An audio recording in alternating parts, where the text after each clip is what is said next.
ঠিক না? আপনারা এখানে যারা আছেন বলেন তো, আপনার আব্বার দাদার কবরের খবর কি আপনার আছে? আমার দাদারা আমি দেখছি তাই কবরস্থানে আমার দাদার কবর খুঁজে পাই না। আমার আব্বা মারা গেছে 2007 সালে, বড় কবরস্থানে আমাদের বাড়ির কাছের কবরস্থানে দাফন করা। সেদিন আমার আব্বার কবর আমি খুঁজে পাই না। গোটা কবরস্থান জুড়ে জিয়ারত করি, আব্বার কবরে কোনো চিহ্ন দেয়া নাই, খুঁজে পাই না। আমি আমার আব্বাকে স্মরণ রাখবো, আমার পুতা পত্নীরা তারা স্মরণ রাখবে না, আমার ছেলে মেয়েরা কিছু হলিও রাখবে। তেমন একটা দিন চলে গেছে, সে সময় ছিলাম না। আবার একটা দিন আসবে, সেদিন থাকবো। যাব কোথায়? এক জায়গায় যাওয়া লাগবে কি লাগবে না? এ জায়গা থাকবে না, আজকে এই মাঠে থাকবেন না, যাবেন কোথায়? যার যার বাড়ি। এ জায়গার থেকে মাহফিল শেষ হলে কোথায় যাবেন? যার যার বাড়ি যাবেন না? তাহলে এই দুনিয়ার মাহফিল শেষ হয়ে যাওয়ার পরে থাকবো না দুনিয়া, যাব কোথায়?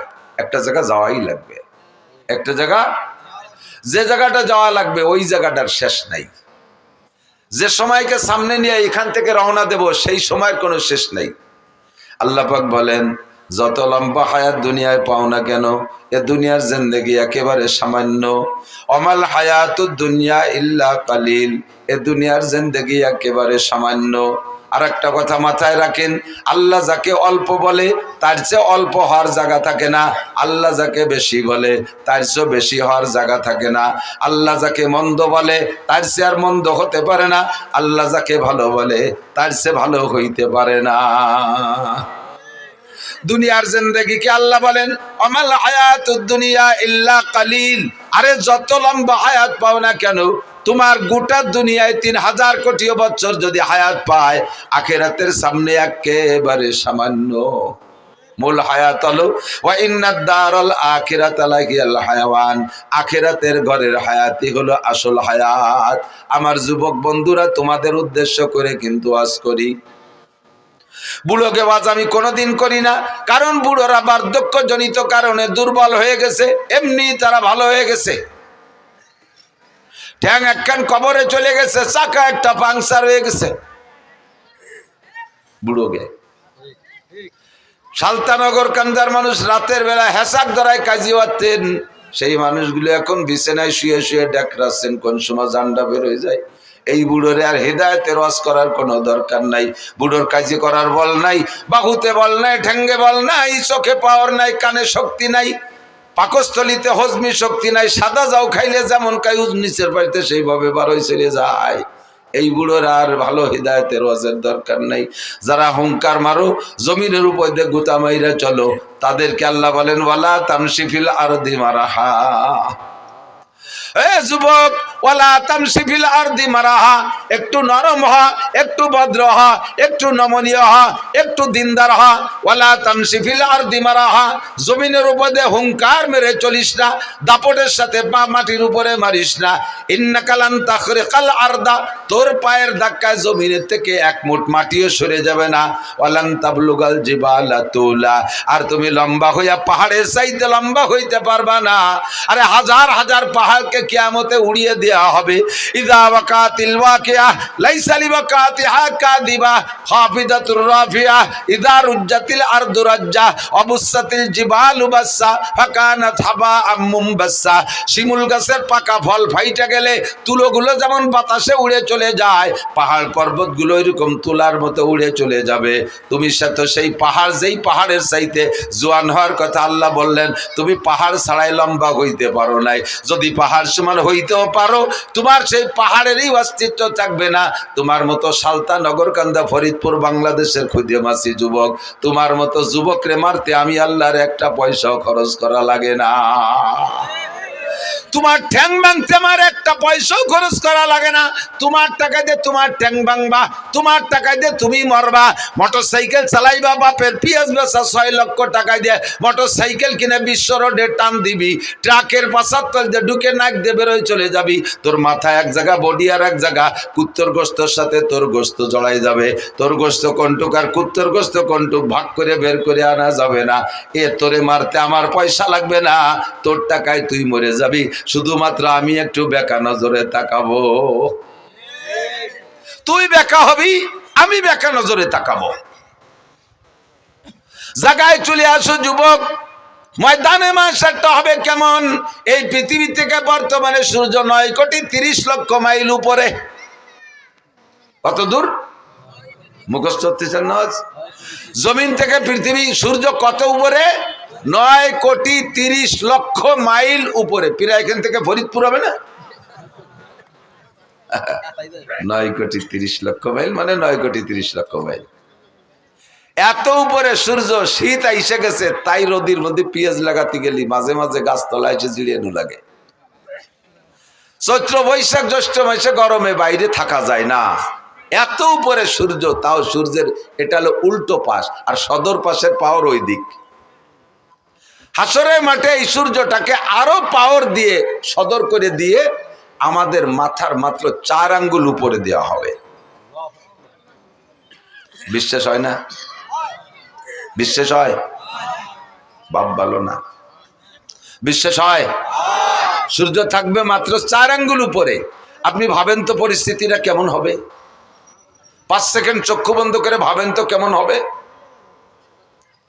সূর্যের তাপে পায়ের নিচের জমিন পুড়ে লাল তামা হয়ে যাবে। পাগলের মতো চিল্লাইতে থাকবেন আর বলবেন, রব্বানা আখরিজনা মিনহা ফাইন শিতা আদখিলনাল জান্নাতা ওয়া ইন শিতা আদখিলনান নার। আল্লাহ, এই মাঠে সহ্য করতে পারছি না, তোমার মনে চাইলে বেহেশতে দাও, মনে চাইলে দোজখে দাও, তবে মাঠটা ত্যাগ করার ব্যবস্থা করে দাও, এই জায়গা কিন্তু থাকতে পারতেছি না। ময়দানে মাহশারটা এমন বিপজ্জনক হবে, তার সামনে জাহান্নামে যে এর সে কঠিন শাস্তি তার তুলনাই মনে হবে না, তা কিছুই মনে হবে না। মনে হবে যেন এই হাসরের মাঠ জাহান্নামের চাইতে বেশি বিপদ। ও দোস্ত, ওই ময়দানের জায়গা আর কোথাও নাই, একটা মাথা গোজার জায়গা নাই, একটা মাত্র ছায়া থাকবে। ইয়াউমা লা জিল্লা ইল্লা জিল্লুহু, ওই ছায়াটা একমাত্র আল্লাহর ছায়া। আল্লাহর ছায়া মানে আল্লাহর আরশে আজিমের ছায়া। ওই ছায়ার নিচে কেউরে জায়গা দেওয়া হবে না, কেউরে জায়গা দেওয়া হবে না। বাছাই করে এর মধ্যে থেকে 7 গুণের মানুষকে বের করা হবে। তার ভিতরে 1 নম্বর গুণ হলো ইমামুন আদিলুন, যারা ন্যায়পরায়ণ দায়িত্বশীল। ন্যায়পরায়ণ দায়িত্বশীল, মাদ্রাসার ন্যায়পরায়ণ মুহতামিম, স্কুলের ন্যায়পরায়ণ হেডমাস্টার, হাই স্কুলের ন্যায়পরায়ণ হেডমাস্টার, কলেজের ন্যায়পরায়ণ প্রিন্সিপাল, বিশ্ববিদ্যালয়ের ন্যায়পরায়ণ ভাইস চ্যান্সেলর, ইউনিয়নের চেয়ারম্যান ন্যায়পরায়ণ যদি হয়, ওয়ার্ডের মেম্বার যদি ন্যায়পরায়ণ হয়, ন্যায়পরায়ণ পর্যন্ত ন্যায় বিচারক নীতিবান যদি হয়, এরপরে এমপি সাহেব যদি নীতিবান হয়, মন্ত্রী সাহেব যদি নীতিবান হয়, প্রাইম মিনিস্টার প্রেসিডেন্ট যদি নীতিবান হয়, ইনসাফগার হয়, এই মানুষগুলো সমাজের মাতুব্বার যারা আছে। আপনাদের এলাকায় মাতুব্বারি পদ্ধতি আছে না? বিচার করে মাতুব্বাররা আছে না? খুব আল্লাহওয়ালা মাতুব্বার, 1 পয়সা ঘুষ খায় না, এরকম ভালো লাগে না? ঘুষ খায় না, না ঘুষ ছাড়া আর কিছু খায় না, অন্য কোনো কামাই নাই, এইগুলি তো খায়, তার মানে ঘুষ ছাড়া কিছু খায় না। এরকম ভালো ভালো মাতুব্বার আছে না? নাই? আল্লাহ আকবার। সাতক্ষীরা গেছি, মোবাইলে চার্জ দিতে পারতেছে না, কারেন্টই পাই না। কারেন্ট আছে, লাইন আছে, কিন্তু কারেন্ট থাকে না। তা আমি বললাম, মৌলানা মোস্তফা কামালে ভাই, আপনাকে এখানে কারেন্ট কিরকম যায়, কেমন যা কয়? মোবাইলে চার্জ দিতে পারতেছি না। উনিকে আমাকে এখানে কারেন্ট কখনো যায় না, মাঝে মধ্যে একটু আসে। কারেন্ট কখনো যায় না, মাঝে মধ্যে একটু আসে। যাওয়া হিসেব করার কায়দা নাই। মাতুব্বারা ঘুষ খায় না, খায় না মানে ঘুষ ছাড়া অন্য কিছু খায় না, হালাল খুব সামান্য, কখনো একটু হালাল পালি খায়, নালি খায় না। ন্যায়পরায়ণ মাতুব্বার, পরিবারের গার্জিয়ান দায়িত্বশীল যিনি আছেন, তিনি যদি পরিবারের সদস্যের উপরে ন্যায় বিচার করেন, আপনারা 1 নম্বর মেহমান আরশে আজিমের ছায়া পাওয়ার জন্য। 2 নম্বর সেকেন্ড প্লেস। আমার যুবকরা তাকাও, এ যুবক এদিক ওদিক তাকাইস না, আমার দিক তাকা। আমি হাত ধরে আরশে আজিমের নিচে বসানোর ব্যবস্থা করে দিচ্ছি। নবী পাক বলেন, শাবুন নাশা ফি ইবাদাতিল্লাহ, যে যুবক যৌবন কালটাকে আল্লাহর হুকুমে পরিচালনা করলো। কালটা বড় কঠিন কাল, যৌবন কাল। যৌবন কালে গুনাহ বেশি করা যায়, নেকিও বেশি করা যায়। কতক্ষণ ইচ্ছে করলে দাঁড়ায় দাঁড়াইয়া সারা রাত তাহাজ্জুদের মধ্যে কাটাইতে পারো, ইচ্ছে করলে বাইসাইকেল চালাইয়া বিশ্ব ইজতেমায় যাইতে পারো এই সালতা থেকে, ইচ্ছে করলে বাইসাইকেল চালাইয়া চরমুনার ময়দানে যাইতে পারো, ইচ্ছে করলে বাইসাইকেল চালাইয়া গহরডাঙ্গার মাঠের সামনে মাহফিল আছে 3, 4, 5 এই ডিসেম্বরের, সে জায়গা তুমি মাহফিলে অংশগ্রহণ করতে পারো। এটা হলো যৌবনকালের গরম। ইচ্ছে করলে বাইসাইকেল চালাইয়া উলাকান্দি ঠাউর বাড়ি যাইতে পারো, ইচ্ছে করলে বাইসাইকেল চালাইয়া তুমি কুষ্টিয়া লালন শাহ মাজারে যাইতে পারো। সবটাই ইচ্ছে করলে এই কালে পারে। 80 বছরের বুড়োরা যদি কাকা 10,000 টাকা দেওয়া নিয়ে আপনি সাইকেল খান নিয়ে একটু কুষ্টিয়ে যান, রাজি হবে? প্রাইভেট কারে উঠে দিলি তাই থাকতে রাজি না। আর এটা যৌবন কালের পাওয়ার, যৌবন কালেই পারো রাত্রে দাঁড়ায় দাঁড়ায় তাহাজ্জুদ পড়তে পারো। তার প্রমাণ হলো তুমি রাত 3টের সময় মেসি আর নেইমারের ফুটবল খেলার টাইম জানতে পারছো, সময়সূচি। শীতকালে রাত 3টে হবে আজকের ম্যাচ। এই সমর্থক হোক আর না হোক, খেলা দেখনেওয়ালারা ঘুমাইছে, কতক্ষণ ঘুমাইছে? ওই টেলিভিশনের সামনেই বুতুম পেশার মতো চাইয়ে দাঁড়ায় রয়েছে, একটা পলক মারে না, চোখে পলক মারে না। কারণ কোন পলকে একটা শট মিস হয়ে যাবে, কোন সময় পলক মারতে যাবো আর ওই পলকে একটা বাড়ি দিয়া মেসি একটা গোল দিয়ে ফেলবে। এই মেসিরে দেখার জন্য পেসির দল সব দাঁড়ায় রয়েছে। রাত 4টের ম্যাচ ছিল, সেটাও দেখছো, 3টের ম্যাচও তাও দেখছো, রাত 2টের ম্যাচও দেখছো, 1টার ম্যাচও দেখছো। সারাটা রাত 1টা মাস পর্যন্ত বিশ্বকাপ ফুটবল খেলা দাঁড়ায় দাঁড়ায় দেখছো। এটাই প্রমাণ করে তুমি এত কঠিন শীতের রাত্রে ফাঁকা জায়গায় টেলিভিশন চালাইয়া বিশাল পর্দা লাগাইয়া তুমি এই সারা রাতে টেলিভিশনে কি বলা হয় ফুটবলের ম্যাচগুলো তুমি মিস করো নাই। কাজেই প্রমাণ তুমি রাত্রে দাঁড়ায় দাঁড়ায় তাহাজ্জুদও পড়তে পারতে। শেষ রাত্রে উইটা ঠান্ডা পানি দে ওযুর দরকার করবা বা গোসলের দরকার কইরা তুমি দাঁড়ায়া তাহাজ্জুদ পড়তে পারতা। রাতভর দাঁড়ায় দাঁড়ায় ফুটবল খেলা দেখলে বান্দা রাত্রে দাঁড়ায় দাঁড়াইয়া একটু তাহাজ্জুদ কেন পড়লে না? যদি তুমি রাত্রে দাঁড়ায় তাহাজ্জুদ পড়তা, একটু ঘুম কামাই করতে, তাকে এখন তুমি আরামে ঘুমাইতে পারতা। जागना है जाग लो अफलाक की साया तले, जागना है जाग लो अफलाक की साया तले, आखिर तक सोया करोगे खाक की साया तले। যদি সজাগ থাকতে হয়, আরামে ঘুমাইতে হয় কবরে, তাহলে দুনিয়ায় কিছুদিন ঘুম কামাই করতে হবে, দুনিয়ায় কিছুদিন ঘুম কামাই করতে হবে। দুনিয়ায় যদি আরামসে ঘুমাও, কবরে যাওয়ার পরে ঘুমের সুযোগ পাবা না। যারা কবরে মাইয়েতে মুসলমানকে যখন কবরে রাখা হবে, 3টে প্রশ্ন করা হবে, মার রাব্বুকা মা দীনুকা মান নবিয়ুকা। 3টে প্রশ্নের জবাব আপনি যখন দিতে পারবেন, আল্লাহ পাক বলবেন আলবিসুহু মিনাল জান্নাহ, আমার বান্দারে জান্নাতের পোশাক পরাইয়া দাও।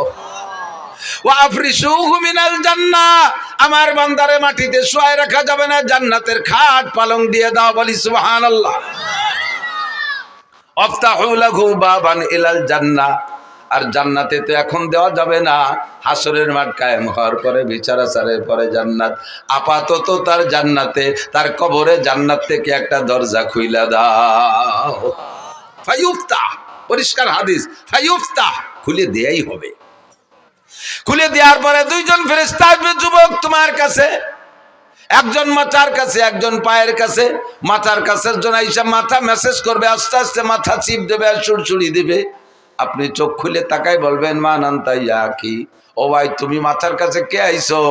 আমার তো দুনিয়ায় যারা ছিল কেউ আমার সাথে আসে নাই, কত আদরের স্ত্রী সেও আসে নাই, সন্তানদের কত ভালোবাসি তারা কেউ আমার সাথে আসে নাই। 4জন আসলো কবরের কাছে, লাস্টে নামাইলো 2জন, সব আমার মাটি চাপা দিয়ে তুই চলে গেল। তুমি কে আসলে দুনিয়ার থেকে না কোত্থেকে? ওই যিনি মাথার কাছে এসে মাথা মেসেজ করে, তিনি আপনাকে পরিচয় দেবে, আনা তিলাওয়াতুক। ভাই আমি একজন মানুষ বটে, তবে আমি হলাম তোমার কোরআনে কারিমের তিলাওয়াত। তুমি দুনিয়ায় কোরআন শরীফ তিলাওয়াত করেছো, এই তিলাওয়াতকে আল্লাহ তাআলা একটা মানব রূপ দিয়ে আমারে তোমার খাদেম হিসেবে পাঠাইতেছে। আমি তোমার মাথা মেসেজ করব। ইতিমধ্যে দেখে পাশে আর একজন, তুমি কে? ওই লোকটা পরিচয় দেবে, আনা সলাতুক, আমি তোমার নামাজ। পায়ের কাছে কেডা? নামাজ। পায়ের কাছে কে? নামাজ। মাথার কাছে কে? কোরআন। মাথার কাছে, পায়ের কাছে এই নামাজ আর কোরআনে আপনার পা মেসেজ করে দিয়ে বলবে, ওরা বলবে নুম কানামাতিল আরুস লা ইয়াস্তাইকিজুকা আহাদুন ইলা ইয়াউমিল কিয়ামা। আরে আরামসে ঘুমাও, কিয়ামত পর্যন্ত তোমারে কেউ সজাগ করবে না। ঘুমাও আর ঘুমাও, আরামসে ঘুমাও। দুনিয়ায় তাহাজ্জুদের কারণে ঘুমাও নাই, শেষ রাত্রে জিকিরের কারণে ঘুমাও নাই, ফজরের নামাজের কারণে 8টা 9টা পর্যন্ত ঘুমাও নাই, বহু টাইম ঘুম নষ্ট করেছো। এই ঘুমটা তুমি এই কবরে তাইকে আরামসে পুরাও। লা ইয়াস্তাইকিজুকা আহাদুন ইলা ইয়াউমিল কিয়ামা, কিয়ামত পর্যন্ত কেউ তোমারে ঘুম থেকে সজাগ করবে না। বলি না সুবহানাল্লাহ। আপনি কি এই 2জন মানুষ খেদমতের জন্য তৈরি করছেন? নামাজ আছে আপনার পাত ধারে পাও চিবে দেওয়ার জন্য? দুনিয়ায় নামাজে শর্ট মেরে উড়াই দিয়েছেন, নামাজে শর্ট মেরে উড়াই দিয়েছেন পা দিয়ে, নামাজের কাছেও যান নাই, নামাজের কাছে আসতেও দেন নাই। আপনার পা চিবে দিতে নামাজ আসবে না, কে আসবে একটু পরে কই। আপনি কি তিলাওয়াত করে রাখছেন? মাথার কাছে এসে মাথা চিবে দেবে যে লোকটা, সেই লোকটারে আপনি বানাইছেন? এর ভিতরে কয়জন কোরআন শরীফ পড়তে পারেন? কয়জন কোরআন শরীফ পড়তে পারেন? খাদেম দুইজন তৈরি করছেন, হাত পা মেসেজ করে দেবে। ঘুমাবেন যে কি জন্য ঘুম কামাই করছেন? যে জায়গা ঘুমাবেন, আল্লাহ আমি তো দুনিয়ায় ঘুমাই নেই, ওদের সাথে আদুত পড়ছে, আমি মেসির খেলা দেখছি, যে কোনো ভাবে আমিও ঘুমাই নেই। তোমার চোখের মধ্যে শীষে ঢেলে দেওয়া হবে, চোখের মধ্যে সীসা গালায় ঢেলে দেওয়া হবে। কি জন্য ঘুম কামাই করেছিস? যৌবন কালটা ইবাদতের মধ্যে কাটাও যুবক। তোমার খেলার থেকে উঠে আসতে বলি না, ফুটবল খেলতে মনে চাই খেলো, তবে সতর ডেকে খেলো। ক্রিকেট খেলতে মনে চাই খেলো, সতর ডেকে খেলো। র্যাকেট খেলতে মনে চাই খেলো, তবে সতর ডেকে খেলো। আর এই খেলার ভিতরে নামাজের টাইমটা তুমি স্মরণ রাখো। তোমরা খেলা দেখা পাল্টি জবাব দাও। পাকিস্তানি প্লেয়াররা যখন ক্রিকেট খেলে বা ফুটবল খেলে, আজান হওয়ার সঙ্গে সঙ্গে পায়ের বলটারে সাইডে দিয়া হাতের ব্যাটকান ফেলাই দিয়ে মাঠের মধ্যে যে নামাজ পড়তে দেখছো কি দেখো নাই? তোমার খেলা তুমি খেলো, তোমার ইংরেজি পড়া তুমি পড়ো, কলেজে পড়বা পড়ো, কোনো বাধা নাই। বিশ্ববিদ্যালয় পড়ো, ডাক্তারি পড়ো, ইঞ্জিনিয়ারিং পড়ো, বিজ্ঞানী পড়ো, যা পড়ো পড়ো, কোনো দোষ নাই। ক্ষেত করো, খামার করো, ব্যবসা করো, বাণিজ্য করো, গাড়ি চালাও, বাড়ি চালাও, যা করবা করো, কোনো তাই দোষ নাই। বৈধভাবে সব কিছু করো। আজান হইলে সব কিছু ছেড়ে দিয়ে তুমি মসজিদে চলিয়া যাও। সময় কিন্তু বেশি নাই, বুড়ো হইলে নামাজ পড়বো। বুড়ো হবা কি হবা না তার গ্যারান্টি কি আছে? একজন যুবক হিম্মত করে বলো তো যে আমি বুড়ো হবই। আছেন কেউ সাহস করার মতো? বলো তো, বল যে বলবে এটা তার বিয়াদবি বলা হবে। আল্লাহ কয় তোরে মারবো এই মাঠে ফেলাই, তোরে বুড়ো, তোরে বাড়ি জাতি দেবো না। হতে পারে? কাজে এই জায়গা কোনো বাহাদুরি চলে না, ঠিক না? এই জায়গাটা মোটে কোনো বাহাদুরি চলে না। এনি টাইম এভরিডে দুনিয়ায় আসার জন্য সিরিয়াল লাগে, যাওয়ার সিরিয়াল লাগে না। আব্বা থাইকে যায়, ছেলে চইলা যায়, দাদা থাইকে যায়, পোতা চইলা যায়, নানা থাইকে যায়, নাতি চইলা যায়, মা থাইকে যায়, মেয়ে চলে যায়, আছে না নাই? দাদি থাইকে যায়, পুতনি চইলা যায়। এ দুনিয়া আসার জন্য সিরিয়াল আছে। আগে যে আসে সেই দাদা দাদি হয়, তারপরে যে আসে সেই আব্বা মা হয়, তারপরে যারা আসে তারাই পোতা পুতনি বা ছেলে মেয়ে হয়। এইটাই হলো দুনিয়ায় আসার সিরিয়াল, কিন্তু যাওয়ার জন্য কোনো সিরিয়াল নাই। কথা না বলিয়ে দি, এই তোমরা ওয়াজ না শুনে, এই তোমরা মোবাইল আলারা কি করো? এই সকালবেলা সব পাবা, এই ওয়াজ না শুনিয়ে এই দড়ি ফেঁকা দড়ি দাঁড়ায় রয়েছে, সব ইউটিউবে আছে। কি জন্য এই সময়টা নষ্ট হতেছ? আর ওই দান্দায় তুমি কানের মধ্যে কিছু নিবা না, অস্ত্র তোমাকেই করতেছি। বুড়োকে বাদ দিছি কইছি না, বুড়োকে যেন চলে যান, বাড়ি চলে যান, আপনাকে ছুটি। ইন্ডা বুড়োরা এমনি মুনিশি হয়ে গেছে। আল্লাহু আকবার। গহরডাঙ্গার খাদেমুল ইসলাম জামাতের জেনারেল সেক্রেটারি শামসুল হক ফরিদপুরি রহমতুল্লাহ আলাইহির একেবারে খাস খাদেম মাস্টার আব্দুর রাজ্জাক সাহেব বলতেন, হুজুর উনি গহরডাঙ্গার প্রাইমারির মাস্টার ছিলেন। এই ছোট ছোট কাটা কাটা অনেক চুটকি কথা বলতেন। উনি বলতেন একদিন বলতেছেন যে আমাকে বাড়ির দ্বারে এক ডাক্তার, আমাকে এক স্বাস্থ্য ভাই ডাক্তার হয়ে আইছে। সেই সময় লন্ডনের থেকে পড়ে আসা ডাক্তারের কত বিলাত ফেরত, মুরব্বীরা জানেন বিলাত ফেরত কত না? তার মানে বিলাতের থেকে পড়িয়ে ফেরত দেশে তারা চাই চলে আইছে বিলাত ফেরত। তো বিদেশের থেকে পড়ে আইছে ডাক্তার, দেশের ছেলে, একটু সেবা খেদমত করতে জীবন ভরি তো ঢাকা এই ডাক্তারি বেশি খাবে।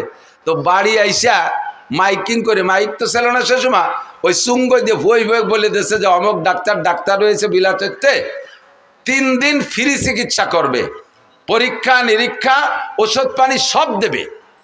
এই কথা কলি বাঙালি রুগীর অভাব হয়? সিরিয়াল ধরে আইসা দেখাচ্ছে আর উনি ঔষধ দিচ্ছে, চিকিৎসা করতেছে, পরীক্ষা করতেছে, ঔষধ দিচ্ছে, দিয়েই যাচ্ছে। এই দেখা ওনার এক দাদা, 100 টাকা খানিক হবে বয়স, 100 টাকা খানিক পর্যন্ত 100 টাকা হবে। তো এইরকম বুড়ো কায়দা মতো বুড়ো রুকু হয়ে থাকে সবসময়, কিচ্ছু চহে দেয় না। তো এই বুড়ো আইসে বলতেছে বাড়ি তুই তো বিদেশেতে ডাক্তার হয়েছিস, তুই তো মেলা মানুষের চিকিৎসা করলে, আমি তো দাদা ওই গোষ্ঠীর মানুষ, আমার একটু চিকিৎসা দি। দাদা তোমার কি কি সমস্যা? এক নম্বর সমস্যা হলো আগে লোহা খালিও হজম হয়ে যেত, আর এখন সাদা যাও খালিও ওইভাবে বার হয়ে যায় ওই দিক দিয়ে, তা পেটের মধ্যে যে আটায়ও না। দেখ দিয়ে কি আর আছে, পরীক্ষা নিরীক্ষা করে দেখা, দাদা তোমার এই পাকস্থলীর শক্তি শেষ, এখন যদি ভালো কিছু হতে হলে এই পাকস্থলী ফেলাই দিয়ে নতুন একটা লাগাতে হবে, আর এটা সম্ভব না, কাজেই তোমার এই রোগ হলো বার্ধক্যজনিত কারণ। এটা কোন কারণ? বার্ধক্যজনিত কারণ, দুর্বলতা, ইয়া সারার কোনো ঔষধ নেই। তা দে বাদ দে, ওটা দে, আর একটা ধর। আগে আমি দিনের বেলাও তারা দেখতাম, এতে রাত্রিও তো চাঁদটা দেখিনি। দেখবি চোহের কি এলো, ভালো করে চোখ টোক দে, চোখে পাওয়ার একটু থাকলি না, চশমা দিলে আর একটু বাড়ে। তার ভিতরে এমন মাইর খাইছে, কয় দাদা তোমার এটাও সারবে না, এটাও বার্ধক্যজনিত কারণ। এটা কোন কারণ? বার্ধক্যজনিত কারণ। থাকতো এটা বাদ দে, দেখ যে আগে আমার এই চামড়া কি সুন্দর টাইট ছিল, তেল তেলে এনে গরুর গলার মতো ঝুলিয়ে গেছে কাই জায়গায় দিয়ে, এরে কিভাবে ফিরে টাইট করা যায়? ও কি পাম্পার দিয়ে ফুলবে নাকি? আপনার ধরে টরে কয় দাদা এটাও আর টাইট হবে না, এটাও বার্ধক্যজনিত কারণ। ডাক্তার কুজো ডাক্তার চেয়ারে বসে, কি বলে বুড়ো বুড়ো, আর ডাক্তার তো বসে দিছে চেয়ারে, বুড়ো চেয়ারে তো উঠিয়ে আসে ডাক্তারের গাড়ের উপরে ওই বুড়ো আইতে দুই চড়। তুই কিসের সাথে ডাক্তার হচ্ছিস? যেটা কই সেইটা আমার বার্ধক্যজনিত কারণ, তুই কি এরিস? এটা বার্ধক্যজনিত কারণ, ওটা বার্ধক্যজনিত কারণ। তা ডাক্তার কয় দাদা যে পরে দুটো চড় দিলে এটাও বার্ধক্যজনিত কারণ। আমি এতেও রাগ হলাম না, বয়স থাকলে বুঝতে যে ডাক্তারে চড়ানো যায় না, বার্ধক্যজনিত কারণে চড় দুটিও দিলিয়া। তো বুড়োকে বার্ধক্যজনিত কারণে এরকম সব শেষ হয়ে গেছে। কথা কন, যারা ফাজলামি করো তারা আসো, আল্লাহু আকবার। এই গানের নাম শুনলে, এদিকটা আগে তো যথেষ্ট গান ছিল, গান গান গান হতো না, জারি যাত্রা, করসা কাজির গান, গুণযাত্রা, তারপরে আরো কত কি বাউল গান, ফাউল গান, বিচার গান, এগুলো ছিল না? এই গান ছিল না এই দেশে? তো এই গান শুনতে মাইলকে মাইল চলে যাইতেন আপনারা। এখন সে গানগুলো শেষ। দুটি একটা গান আছে আমাদের ওদিকে আছে, গাজির গান গায় বড় বড় মোসালা, মুসলমান না ঠাউর বোঝা যায় না, ওরে পরিমাণ মারেফাত আর শরিয়াতের কথা এই গানের মধ্যে কয়, আর কইটে কয় ডাক্তার হুজুর গে চ্যালেঞ্জ। আমি বুখারী মুসলিম, হযরত মাওলানা মমতাজ, হ্যাঁ ওই যে এমপি মমতাজ না মানিকগঞ্জের, মুহাদ্দিস মমতাজ, কত বড় সাহস বুকির পাঠায়। এই ফাউলগুলোর স্বভাবই এই, এদের স্বভাব জন্মই হয়েছে বেয়াদবির মাধ্যমে। কথা কন, এদের জন্মটাই বেয়াদবের মাধ্যমে। সারাটা বাংলাদেশ মুহাদ্দিসে ভরা, হাজার হাজার লক্ষাধিক মুহাদ্দিস শাইখুল হাদিস বাংলার জমিনে, যারা নিজেরা শাইখুল হাদিস পরিচয় দেয় না, অথচ হাদিসের কিতাব মুখস্থ পড়ায়, তারা বলতেই পারে না যে আমি এই পড়ছি, বলে না। আর জীবনে কোনোদিন হাদিস শব্দ বানান করতে যদি পারে ও আরবিতে, তাহলে ওরে আমার সারা জীবনের ইনকাম দিয়ে দেবো, ও যদি হাদিস শব্দের শুদ্ধ বানান করে পড়তে পারে। আর সে কয় আমি বুখারী, মুসলিম, তিরমিজি, আবু দাউদ, নাসাই পড়েছি।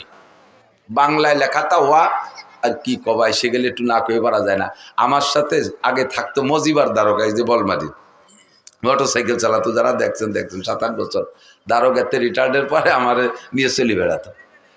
আল্লাহ গেছি উনারে নিয়ে সাতক্ষীরে, এই তো কালকে যাই আইছি সেই সাতক্ষীরে শ্যামনগর বংশীপুর শাহী মসজিদ মাদ্রাসা।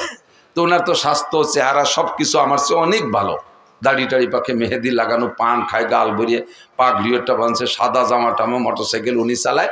শীতকালে দিন আমি ছোট মানুষ পিছনে ব্যাগ গাড়ি হয়ে বসে রয়েছি, নামার সাথে সাথে সবাই মনে হচ্ছে উনি বক্তা, আমি বুঝি খাদেন। এর আগে আমি অনেক যাইনি আগে কোনোদিন।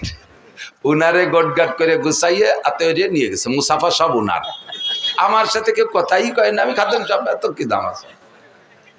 ভিতরে নিয়ে বসাইয়ে সব গোলগাল হয়ে বইছে, নাস্তা পানি সব ওনারে দিচ্ছে। উনি একটু মোড়া দিতে চায়, আমি চোখে সারা দিছি, কথা কই না, দেখতে দেয় আজকে খেলাটা হয়ে যাকে ভাবে। তো নাস্তা পানি সব খাইছে, আমারে মাঝে মাঝে একটু দেয়, সাথে আইসি ওই পাশে একটু দেয়, একটু খাইছে। শীতের সময় ওনার গায়ে দামি কম্বলের টাইনে মোড়াই দিছে। আমি কোন, আমার তো শীত করতেছে, আমার এখানে খেতা দিয়েছে, আমি কোনায় তাই গায়ে দিয়ে কাইতে রয়েছি। নাস্তাওয়ালি খাওয়া শেষ, এখন আমার নামের সাথে পরিচয় দিয়েছে শাইখুল হাদিস। আর উলামায়ে কেরামের স্বভাব আছে, কোনো বক্তা আসলে তার যোগ্যতা পরিচয় নিয়ে একটু তাহকিক করে, খোঁজাখুঁজি করে। তো ওনারে জিজ্ঞেস করছে, হুজুর আপনি ফারেক কোন সালে কোন জায়গাতে? ফারেক গেল মৌলানা পাশ করারে ফারেক কয়, কোন জায়গাতে কোন সালে ফারেক? তো উনি সালেরটা যেন কি কলো যে শরীয়তপুর পুলিশ লাইন থেকে ফারেক। আমি তো খেতা মুড়ি দিয়ে হাইসে মরি যাচ্ছি শরীয়তপুর পুলিশ লাইনেতে। তো আলেমুল আমরা মনে করছে কি যে পুলিশ লাইনের কাছে মাদ্রাসা আছে, তো ওই মাদ্রাসার নাম পুলিশ লাইন মাদ্রাসা, যেমন যশোর রেল স্টেশন মাদ্রাসা, এটা পুলিশ লাইন মাদ্রাসা। উনি কিন্তু মিথ্যে কথা করছে না, কথা সত্যি বলেছে, পুলিশ লাইন নিতে পারে। তো হুজুররা ওই বুঝে চুপ করে রয়েছে। এরপরে বলছে যে এখন কোথায় কি খেদমত করেন, কি করেন? বুখারী শরীফ পড়াই। আমি ওরে ডাকাইতি, এবার যদি ধরি বসে কোন মাদ্রাসা, তাহলে কি করবেন? তো কোথায় পড়ান? আমার বউরে বাংলা বুখারী শরীফ পড়াই, আমি পড়ি, আমার বউ শোনে। তো বুখারী শরীফ যে পড়ায় সে হলো সাইকুল হাদিস, তা উনি বাংলা বুখারী পড়ে আর ওনার বউ শোনে, এই জন্য উনি সাইকুল হাদিস। এখন ওরা চালু বলে হতেছে। তা সেই যে হুজুর বুখারী পড়ায় মাদ্রাসায় সাইকুল হাদিস, সে হুজুর কো? ওনার কাছে জিজ্ঞেস করতে সাহস পায় না। এই করতে করতে আমার টাইম যখন হয়ে গেছে, এই সময় ওনারা বলতেছে যে হুজুর চলেন স্টেজের সময়। এখন উনি কয় বক্তা তো আমি না, বক্তা তো ওই হুজুর। 3-4 জন কয় এতক্ষণ যে নাস্তা পানি খাইছি ফেলা।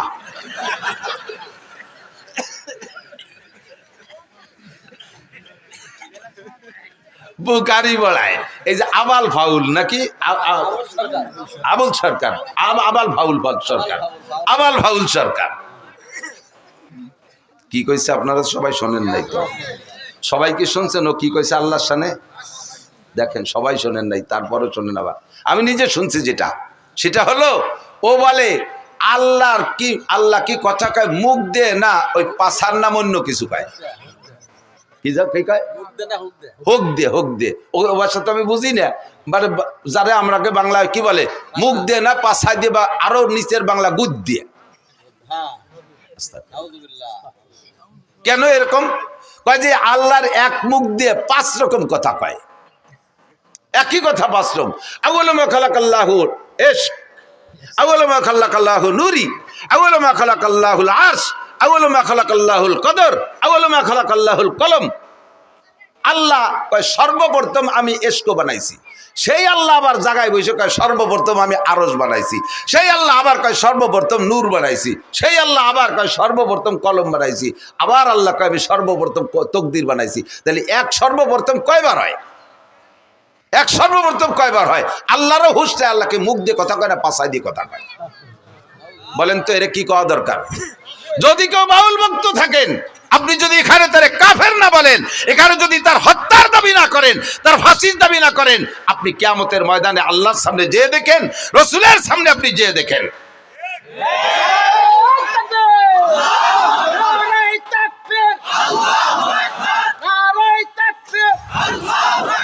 ইসলামের শত্রুরা হুঁশিয়ার সাবধান, আল্লাহ রাসূলের শত্রুরা, জোরে আল্লাহ রাসূলের শত্রুরা, আল্লাহ রাসূলের শত্রুরা, নারায়ে তাকবীর। যদি কেউ থাকেন তওবা করেন। গান এদিক থাকেন, আরবিতে গানের অনেক ভাষা আছে। এক প্রকারের গানকে বলে সামা, যেটা বোঝর গানের দিনও কখনো কখনো গাইতেন। গানকে সামা হওয়ার জন্য 5টা দোষ মুক্ত হতে হবে। কয়টা? জোরে বলেন কয়টা? মুখস্থ থাকবে। যুবক তুমি যে গানই শোনো না কেন, তোমার চরিত্রকে হেফাজত করার জন্য হলেও এই 5টা শর্তকে তুমি খেয়াল রাখবে। বলবো? 1 নম্বরে গানের মধ্যে বাজনা হতে পারবে না। 1 নম্বরে গানে বাজনা হতে পারবে না। বাজনা হলে দেখেন কোরআন শরীফের আয়াতের সাথে বাজনা মিশিয়ে দিয়েছে। ইদানিং ইসলামিক সঙ্গীত গাচ্ছে, ইউটিউব চালায় দেখেন, প্রত্যেকটা ইসলামী সঙ্গীতের ভিতরে কম্পিউটারের মাধ্যমে চিকুন ভ্যারাইটি কিসিমের গিটার, হারমোনিয়াম ইত্যাদির বাজনা ঢুকিয়ে দিয়েছে। যত ভালো হোক না কেন, কোরআন শরীফের আয়াতের তিলাওয়াতের মাঝেও যদি বাজনা ঢুকায়া দেয় ওই তিলাওয়াত শোনা হারাম, হাদিসের তিলাওয়াতের মাঝেও যদি বাজনা ঢুকায়া দেয় ওই হাদিসের তিলাওয়াত শোনা হারাম, জিকিরের মাঝেও যদি বাজনা ঢুকায়া দেয় ওই জিকির শোনা হারাম, দুরুদের মাঝেও যদি বাজনা ঢুকায়া দেয় তাহলে বাজনা, ওই বাজনার কারণে দুরুদ শোনা হারাম। এক নম্বরে বাজনা হারাম, বাজনা থাকতে পারবে না। দুই নম্বরে গানের মধ্যে মিথ্যা কথা হতে পারবে না, গানের মধ্যে মিথ্যা কথা হতে পারবে না, জারি গানের প্যাডে ভরা মিথ্যা কথা।